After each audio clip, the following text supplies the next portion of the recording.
Hi everyone, this is Mark and I'm here to talk to you today about these little guys. I've spoken about them before, the Wago Levernuts. This is a method of connecting wires together without using a wire nut. It's kind of a high-tech solution where you pull the lever apart, pull the lever back. I don't know if you can see that. You stick the wire in and then you flip the little lever and it locks the wire in the lever nut. These cost almost $1 each, and so it occurs to me that it's a waste of money because it's just gripping the wire. Okay, it's not twisting, the wires aren't being twisted together for a good solid connection. So I've been critical of these things. They're expensive and they're inferior. Okay, so I'm a master electrician. So this is what I do for a living. Ryan Electrical is my company, and we spend a lot of time putting wires together. So I have an opinion on this, and I have been critical of these lever nuts for years, actually. But I found a use for one the other day, and I'd like to tell you about it because it is a legitimate use. So I'm not just down on the concept of lever nuts.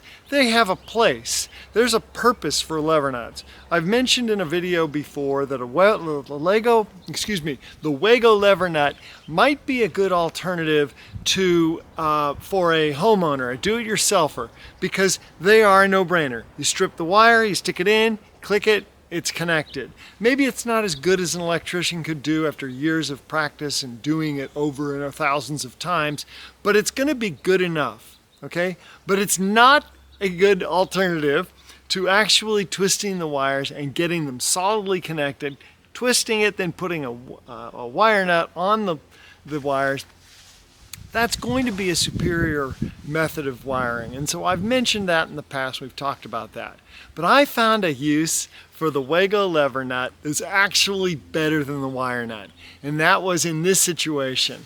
A customer asked me, I need the outlet changed. So it was an outlet that was, well, when I went and pulled the outlet apart, the wires had been stabbed in the back of the outlet, which is acceptable. It's not optimal, but it's acceptable. But the wires just reached to the outlet. So they had basically brought the wires within like a ½ an inch of the front of the box. I have a photograph of that box. Here it is. You can see that the wires are basically not really accessible. I pulled on the wire, there was no play in it. They had whoever wired that box had given just, oh God, it did not give enough wire to make a connection. So how do you connect wire nuts onto a wire that you can't even reach? This was the problem. And I thought, oh, here we go. Here's a use for the Wago Levernut.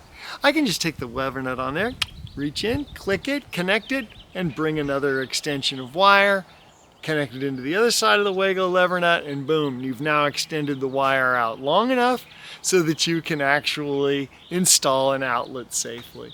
So that's what I did. You can see there, I've got and here's the next picture. The picture is with the Wago Levernuts in the back of the box on those super short wires. Hot and neutral is all I connected. And I was able to make a connection to give myself the extra 7 inches of wire that I need, make the connections for the outlet, and then stuff it back into the box. So if you're faced with a situation where your wires are super short and they're so short that you can't get in there and put a wire nut on to make a connection, the Wago Levernut is a good alternative. It allows you to get your fingers in there, make the connection, and extend the wires out so that you can make your connections into your outlet. So even an old dog can learn new tricks, and I found a use for the Wago Levernuts. Something to consider. I thank you for listening and watching. If you have any comments or questions about that, go ahead and shoot them to me. I love to hear your responses. So thank you for your time. Have a great day. Talk to you later. Bye-bye.